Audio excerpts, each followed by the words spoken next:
I want to start making a series of videos where a greater emphasis is put on having an open conversation that welcomes different perspectives and lines of thought. If you see the discussion tag in the video title, then know I'm not trying to make a definitive statement to follow if you disagree. Will this become a regular thing? I don't know. Let's get started. There is a common term used within the gaming space to identify a particular kind of player, usually with a negative connotation to it, the tryhard.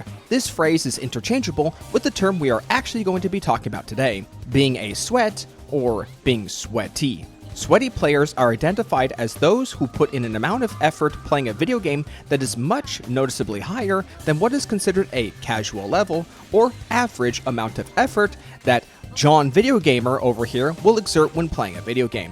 Sweats are usually more knowledgeable of a game's deeper mechanics and are able to achieve levels of skill expression thanks to their dedication to the game in question or access to an abundance of free time to achieve the same result. This oftentimes creates a disconnect in concerns or opinions between a more casual player and someone who's more dedicated with the tools and know-how that keeps them from falling into the same traps as the uninformed. As Zenless Zone Zero continues to adjust its HP values of enemies in endgame content, as well as introducing new mechanics that sets it apart from the button mashing state of the game in its earlier iterations during its time in version 1, players and content creators who don't engage with ZZZ on a level as deep as the hardcore fans have been voicing opinions about the current state of endgame that actively clashes with the opinions of those who have a deeper understanding of the game. To keep it simple, the dedicated players dismiss complaints of HP inflation and the mechanics, such as miasma shields, as a fault of the casual players, or tourists, as they are sometimes referred to,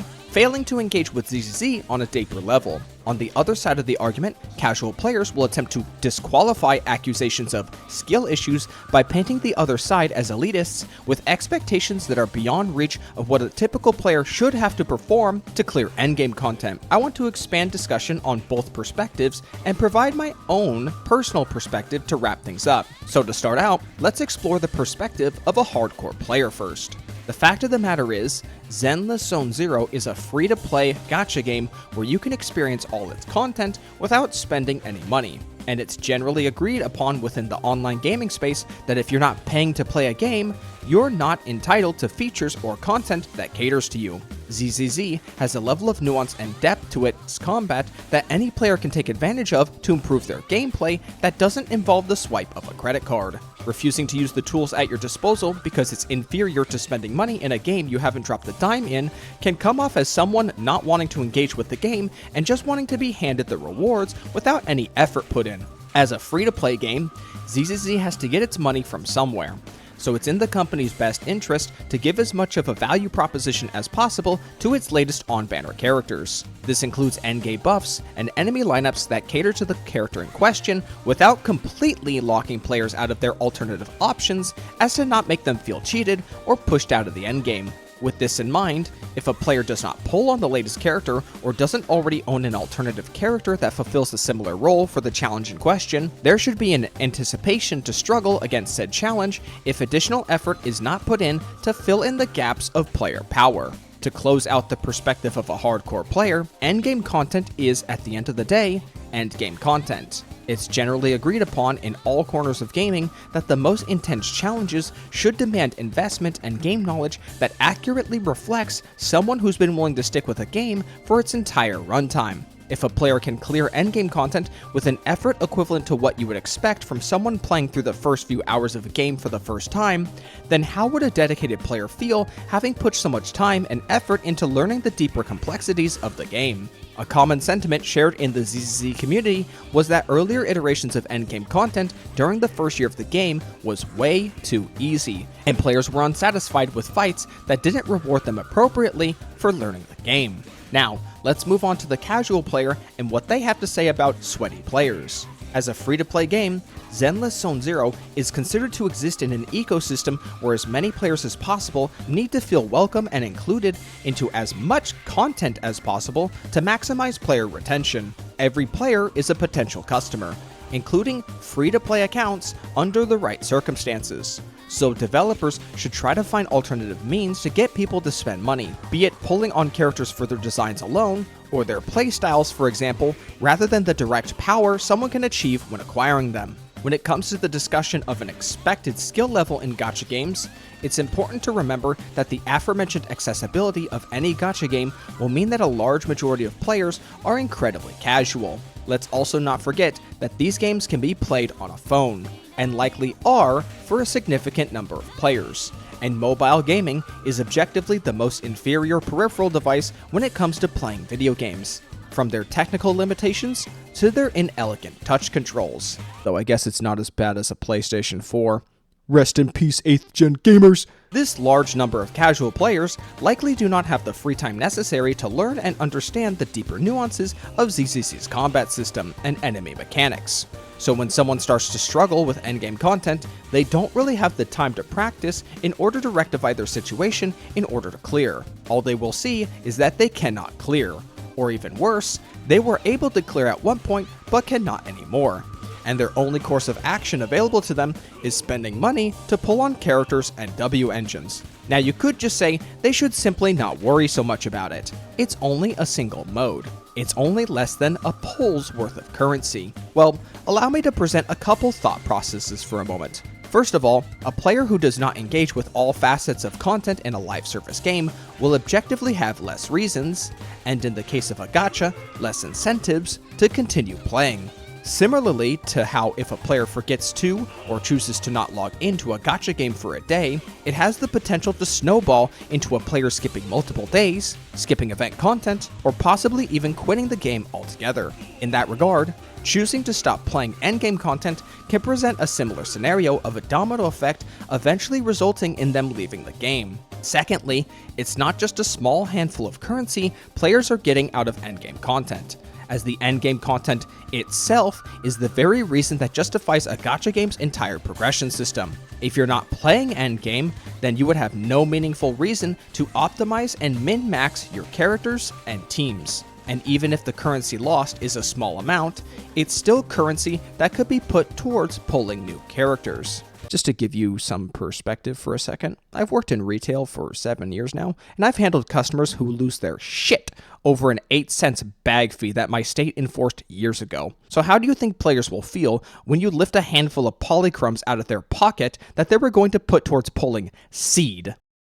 You don't want to be left in the same room with that guy. I think I've covered all I really wanted to about the perspectives and takes from both sides. Now, I'd like to give my own thoughts on the matter.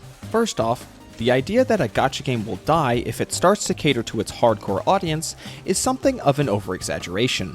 Endgame content is simply one element of a gacha game's content offerings and is completely independent to other aspects as to why a player might play or enjoy any one gacha game in question. Story, game world, permanent content updates, and time-limited event content are just some examples of things available in a gacha game that can be experienced independently of endgame challenges. There will always be plenty to do, and it's also important to remember that gacha games were never meant to be played to the same extent as your typical retail game, and expectations should be tempered accordingly.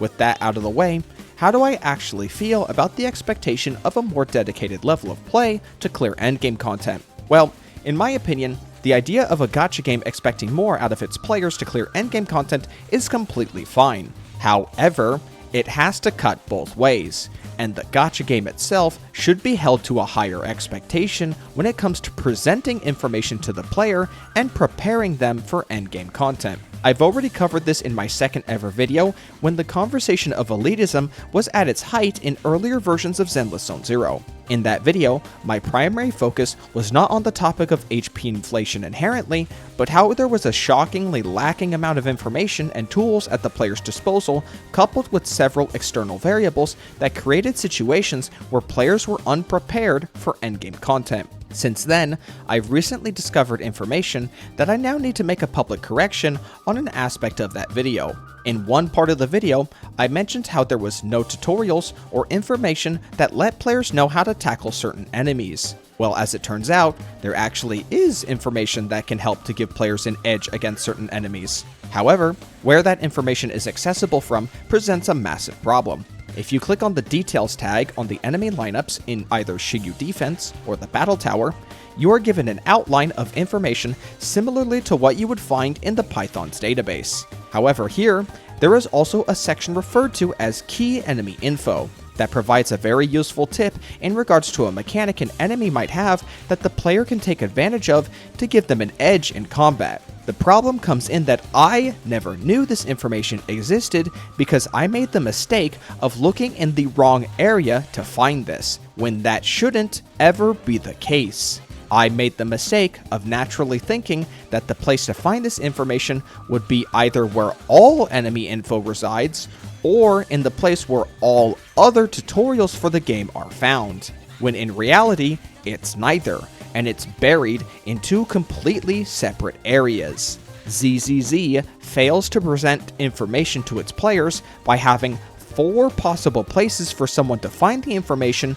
but only 2 of them actually have it, and neither of them would make sense for a player to look because neither of them are a consolidated location where all other information is kept. TLDR, I didn't see any key enemy info in the Python's database or the proxy handbook, so I figured there wasn't any information to find at all and did not bother to look within the Shiyu defense or battle tower detail sections, when in reality, this information needs to be accessible in all 4 locations. Continuing on this line of properly preparing players for endgame content, I want to give a positive example of how they presented information. At the start of version 2.1, I made a video exploring the new tutorials added to the tactics section of the player's compendium. This was a great addition to the game to prepare players for endgame content with more advanced techniques casual players can pick up on. Personally, I would like to see tutorials added that explore how players should be building their teams,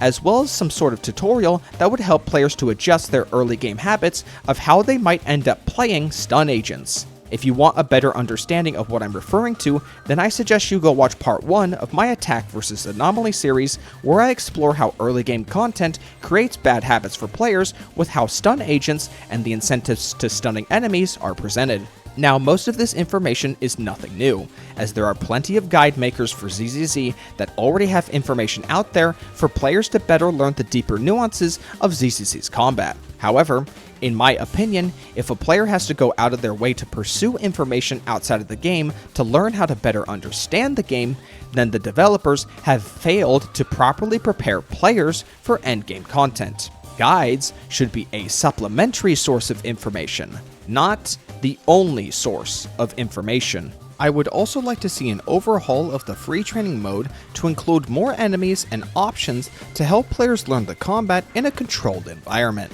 Before I close things out, I want to draw a line in the sand where I'd consider ZZC's combat to be too sweaty if it goes in that kind of direction. I do not want ZZC's combat to get to a point where players are forced into performing incredibly technical actions like assist counters or are required to maximize DPS by using manual chain attack mode. Both of these systems are incredibly difficult for even experienced players like myself to get a grasp of and perform consistently, and should only be explored if you're someone who truly wants to go the extra mile to achieve crazy Shiyu defense clears or deadly assault high scores. It would be a cold day in hell before the ZZZ team convinces anyone of a sound mind to start using assist counters, even if it's just once for an entire fight. So yeah, I'm okay with encouraging sweaty gameplay, so long as the game properly eases players into it as much as possible, and so long as they don't go overboard with it.